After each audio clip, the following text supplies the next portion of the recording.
시작해보도록 할게요. 이 문제는 대단히 특이한 문제고요. 사실 이 비슷한 문제가 세니 C단계에 있습니다. 사고력 기술을 요하는 형태의 문제로 이미 나온 적이 있고요. 두 가지 조건을 가지고 얘기하고 있는데 이 문제는 그거를 조금 변형해서 더 어렵게 출제했습니다. 그래서 조금 더 많은 풀이 과정을 거쳐야 하는 것이기 때문에 잘 따라와 주시고요. 문제가 뭐를 파악해달라고 하는 건지 천천히 한번 접근해 보도록 하겠습니다. 일단 지금 우리가 보아하니 두근 알파 베타를 두 가지 조건에 의해서 알파 더하기 2, 베타 더하기 2, 알파 베타 이렇게 4개의 세트로 만들어 놨고요. 이 식들을 이용을 해서 가나의 조건을 동시에 만족하는 자연수 n이 언제겠느냐를 첫 번째 들어가는 조건 따져달라고 얘기를 하고 있습니다. 자, 일단 그렇다면 첫 번째 단계에서 식을 설계를 해야 되는데 마찬가지죠. 불편한 대상이 누구죠 지금? 제일 불편해 보이는 애는 당연히 이 녀석이죠. 알파의 n제곱 베타의 n제곱을 더한 것과 알파의 n 플러스 2제곱 더하기 베타의 n 플러스 2제곱, 도대체 이게 무슨 소리일까요? 이게 이제 문제가 됩니다. 분명히 문제가 될 거예요. 왜냐하면은 차수가 지금 2차로 되어 있기 때문에, 이게 차수가 1일 때는 그래도 좀 나은데요. 이 차수가 두 개가 차이 나다 보니까 상수항하고 2차는 따질 수가 없어서 원래 원본식에다가 알파 베타를 대입해서 식을 변형할 수 있는 형태도 아니에요. 많이 막아놨어요. 그래서 사실 이거는 만점 방지용 문제로 낸 거기 때문에 시간도 정말 많이 걸리거든요. 여러분들이 실제로 이거 풀려고 그러면 한 10분 잡아야 돼요. 그러니까 어쨌든 설명은 따라와 보시고, 와, 이런 프로세스의 문제는 걸러야 되겠구나 시험에서, 그런 느낌으로 가져가시면 되겠습니다. 자, 일단 이게 지금 복잡한 식인 거예요. 그러니까 알파 베타를 결국 구하지 않으면 이걸 식을 어떻게 하지? 식을 변형해서 할 수 있는 거 없는 것 같은데, 그런 느낌이 빨리 들어야 돼요. 알아채기예요. 여기는 알아채기. 빨리 알아채야 이게 뭐부터 덤벼도 되는지를 알 수 있게 됩니다. 알아채기 빨리 하시고요. 그 밑으로 내려와서 두 번째 단계에서는 알파와 베타를 건드릴 수 없다. 지금 당장은 알파와 베타의 실제 근을 얻어내는 것은 힘들겠구나. 그걸 느끼시고 일단은 처음에 주어졌던 정보로 되돌아와서 데이터를 분석해 봐야 돼요. 일단 근과 계수와의 관계에 의해서 두 근의 합 첫 번째 알파 더하기 베타는 마이너스 a고요. 그 아래쪽에 있는 알파 더하기 2와 베타 더하기 2를 한꺼번에 합치면 어떻게 되죠?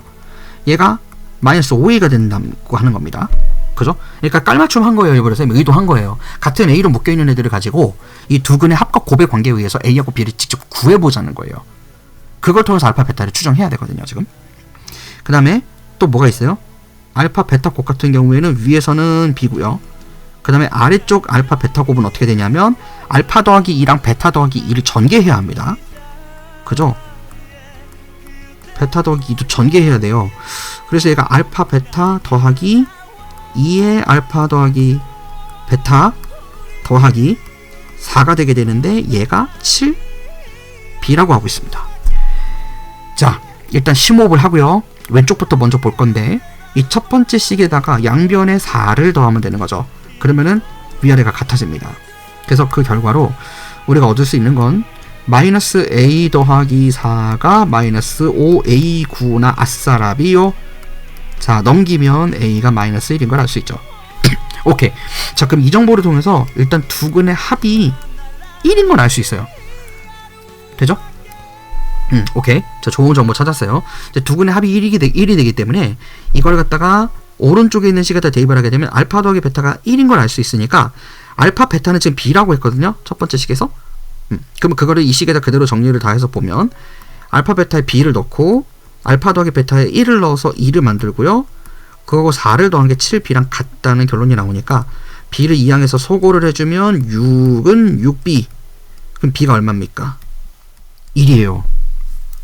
그죠? 자, 좋습니다. 그래서 알파 베타도 1인 것도 알았어요. 자, 알파 베타도 1이 됐습니다. 자, 여기까지 정보는 알았어요. 그렇다면 이제 우리가 어떻게 이거 조합을 해야 되느냐면 이제 마지막 단계인데 여기서 시간이 정말 많이 걸려요. 이게 사실은 글쎄 서술형 문제로 나왔으면 어땠을까 하는 생각은 듭니다. 여기까지 해가지고 부분 점수를 주는 거죠. 한 8점에서 10점짜리 문제로 해가지고 여기 부분까지는 한 4점 정도에서 5점 정도 주고 그 뒷부분에서 조금 더 무게감을 주면서 뒷부분에서 변별력을 가져가는 그런 형태였으면 어떨까 하는 생각은 들어요.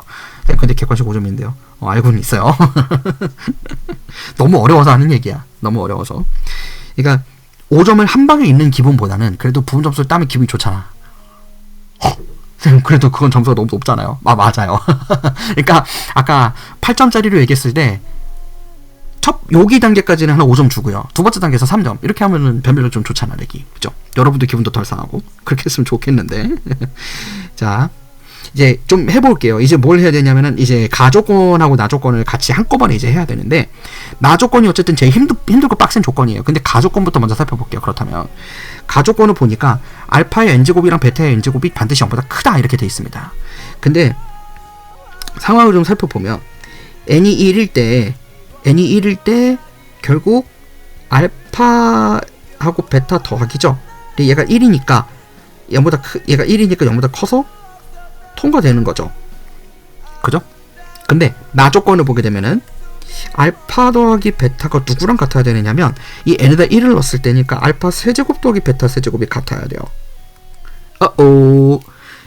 그러면 쌤 이거 곱셈 공식 써서 돼. 곱셈 공식 써야 돼요. 알파 베타를 직접 구할 방법이 없어요. 왜냐면 지금 여기 보면 알겠지만 두 근의 합과 두 근의 곱이 같죠. 그죠? 그리고 A가 1이고 B가 1인 거 찾았었잖아. 이거 판별식 써보세요. 0보다 작아서 허근이에요. 허근 가지고 뭘 해요? 어렵단 말이지. 허근의 거듭제곱은 더군다나 어렵죠. 자, 그래서 뭐 복소표면을 여러 개 쓸 수도 없고. 그래서 이거는 그냥 알파 세제곱 더하기 베타 세제곱을 유도하는 수밖에 없어요. 그래서 얘는 알파 더하기 베타에다가 또 알파 제곱 마이너스 알파 베타 더하기 베타 제곱으로 유도하는 수밖에 없어요. 왜 이걸 쌤이 강조하느냐면 결국에 뒤에 가선 알파 제곱 더하기 베타 제곱도 알아야 되고요. 알파 베타도 알아야 돼요. 안 그러면 못 구해요. 자, 알파 베타가 1인 거 이미 알아요. 알파 베타도 1인 거 알고 있어요. 그럼 이 두 개 가지고서 알파 제곱 더하기 베타 제곱도 구할 수는 있죠. 그죠? 그게 얼마죠? 마이너스 1일 거예요. 위에 있는 거 양변에다가 전체 제곱하고 2알파 베타를 빼니까 1 빼기 2가 되겠지. 그래서 알파 제곱 더하기 베타 제곱은 마이너스 1인 거예요. 그럼 더군다나 n이 2일 때는 조건이 안 맞아 떨어지죠. 알파 제곱 더하기 베타 제곱일 텐데 그게 마이너스 1이니까 0보다 작거든요. 그러니까 n이 지금 2도 안 된다는 얘기인 거예요. 자, 어쨌든 여기다가 적용을 해보면 이게 1 곱하기 지금 여기도 마이너스 1이고요. 알파 제곱 더하기 베타 제곱도 마이너스 1이기 때문에 마이너스 2가 됩니다.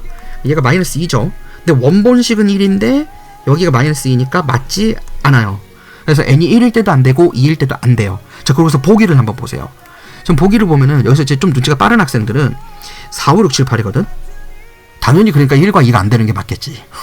문제가 오류가 있는 게 아닌 이상. 자, 그래서 어떻게 하냐면 이제 조금 파악이 빠르면 이제 여기까지 오면 반절 온 거예요. 반절이요? n이 4일 때 테스트 해봐야 되거든요. 순차적으로 해보려는 거죠. n이 4가 되면 가조건에 의해서 알파 4제곱과 베타 4제곱이 0보다 크냐고 봐야 되는데 요거는 이제 어떻게 해야 돼요? 그러면은 이거 곱셈 공식을 유도할 방법이 없으면 여러분들 또 못 푸는 겁니다. 알파 제곱 더하기 베타 제곱의 완전 제곱에다가 빼기 2에 알파 제곱 베타 제곱 하면 되는 거죠. 이런 거 곱셈 공식 연습 많이 하지 않으면 절대 몰라요. 그래서 이 문제 난이도가 터무니없이 높다는 겁니다. 배점이 작아서 다행인 거야. 자, 그러면 알파 제곱 더하기 베타 제곱은 마이너스 1이지만 양수 1로 바뀔 거고 알파 베타는 뭐 당연히 마이너스 2니까요. 마이너스 1. 0보다 작아서 안 돼요. 안 되죠. 폐기. n이 지금 1도 안 되고 n이 4인 것도 안 돼요. 자, 바로 n이 5인 거 가면 돼요. 그렇게 되면 알파의 5제곱 더하기 베타의 5제곱인데 엄마야 쌤 이걸 어떻게 알아내는 거죠? 두 가지 방법이 있는데 지금 알파 4제곱 더하기 베타 4제곱 값을 이미 알고 있습니다. 얼마라고요? 마이너스 1이라고 알고 있는 상황이에요. 그러니까 알파 4제곱 더하기 베타 4제곱에다가 알파 더하기 베타를 곱한다고 생각하셔도 돼요. 그러니까 얘는 두 가지 길이 있는데 지금 알파 제곱 더하기 베타 제곱도 이미 알거든요. 그래서 알파 세제곱 더하기 베타 세제곱으로 만들어서 마이너스 이제 알파 세제곱 베타 제곱 마이너스 알파 제곱 베타 세제곱을 요 녀석을 갖다가 알파 제곱 베타 제곱으로 묶어도 되고요. 그게 나 싫다. 그러면 알파 더하기 베타에다가 알파 4제곱 더하기 베타 4제곱을 해놓고 여기서 또 빼는 거지. 뭘 빼야 되겠어요? 알파 4제곱 베타 빼기 알파 베타 4제곱. 근데 이건 조심해야 되는 게 차수가 똑같은 애가 차이가 많이 나기 때문에 세제곱 빼기 세제곱으로 또 바뀌니까 이거는 사실 비추천이에요. 위에 게 나아요. 그래서 홀수가 주어지면 홀수 차수의 곱셈 공식이 차수가 높아지는 경우에는 그냥 짝홀 홀 앞에서 쓰는 게 맞습니다. 가까운 걸로. 그러니까 차수 차이가 두 개의 인수가 차수 차이가 많이 나게 되면 그 묶어서 쓸 때 또 다른 공식을 또 유도해야 되기 때문에 어렵다고 하는 거예요. 여기는 지금 두 개의 차수가 1차밖에 차이가 안 나기 때문에 바로 묶어보면 얘는 지금 알파 제곱 베타 제곱은 마이너스 1이죠. 그리고 알파 세제곱 곱하기 베타 세제곱 값은 얼마였죠 아까? 여기 n이 2일 때 n이 1일 때 일부러 찾은 거예요. 그래서 알파 세제곱과 베타 세제곱의 합이 지금 마이너스 2인 거 알았으니까 마이너스 2예요. 이게 2가 된다는 거죠. 자, 그렇다면 요 빼기 부분에 해당하는 것만 찾으면 되는 거겠죠? 그래서 빼기 부분을 보게 되면 알파 제곱 베타 제곱으로 묶고 빼기 바깥으로 묶어주면 안쪽에 알파 더하기 베타가 돼요. 자, 그럼 알파 더하기 베타는 1인 거 알고 있고요. 그 다음에 알파 제곱 베타 제곱도 1인 거 알고 있습니다. 그래서 이게 1이 빠지니까 1이 나와서 오케이, 일단 가조건은 만족했어요. 자, 이제 나조건이 같은지를 봐야 되는데 여기서 지옥 같습니다. 마지막이에요. 알파 5제곱 더하기 베타 5제곱 값하고 알파 7제곱 더하기 베타 7제곱이 같은지 봐야 되는 거죠. 이제 원마사라비아 홀리몰리 엄블리버블리 어떻게 합니까 이거? 미치겠죠? 요 7제곱은 결국에 어떻게 하는 게 좋으냐면 5제곱과 5제곱의 곱에다 2제곱 2제곱 해도 되긴 하는데 아까 쌤이 뭐라 그랬어요? 되도록이면 두 개의 인수의 차수는 한 차수로 두는 게 속편하다. 왜? 제2의 제3의 식을 또 유도하기 싫으면 해보면 알아요 여러분들이. 그러니까 얘는 세제곱과 세제곱의 합 곱하기 4제곱과 4제곱의 합 해놓고요. 빼기 똑같은 수법이겠지? 4제곱과 세제곱의 조합이기 때문에 세제곱끼리 묶어내고 합으로 묶으면 답이 나와요. 그래서 똑같습니다. 알파 세제곱 빼기 베타 세제곱이 저 얼마죠? 마이너스 2죠. 아까 찾았고 알파 4제곱 더하기 베타 4제곱을 아까 마이너스 1이라고 찾았어요. 그래서 마이너스 1 집어넣어요. 그럼 독에 곱하면은 2가 나오겠네요. 그 다음에 밑에는 똑같죠. 알파 베타 1이고요. 얘 베타 1인 거예요. 그래서 2 빼기 1이니까 1로 해서 같습니다. 야, 그러니까 지금 이 문제는 곱씹어서 다시 보면 식을 알아채고요. 알아채기부터 출발을 했죠. 그 상태에서 근과 계소의 관계를 썼고요. 방정식이 허근인 걸 파악한 이후에 알파 베타를 직접 구하는 것보다는 곱셈 공식에 의존해서 가야겠구나. 근데 그 곱셈 공식도 차수가 점점 커지기 때문에 어떻게 곱셈 공식을 세워야 되는지에 대해서 아예 주관적인 아이디어가 없다면 이 문제를 접근조차 할 수 없다. 그쵸? 그러니까 보통 여러분들이 일반고나 갑반고 문제들 중에서 보게 되면 이제 일반고 같은 경우에는 서술형 끝자락에 그리고 갑반고 같은 경우에는 서술형 1번 문제에 어떻게 등장을 하느냐면 이런 걸 물어봐요. 알파 더하기 베타를 줘요. 알파 베타를 주든지 알파 제곱 더하기 베타 제곱을 줄 거야. 이렇게 해놓고 여기서 갑자기 알파 7제곱 더하기 베타 7제곱 이런 걸 물어본단 말이에요. 이런 걸 많이 연습해본 학생들은 이거는 사실은 기존의 곱셈 공식의 틀에서부터 응용해서 가야 되는 거잖아요. 이런 거를 약간 이제 심화 개념으로 연습해 놓은 학생이 아니면 이 3번 단계는 아예 해석조차 불가능합니다.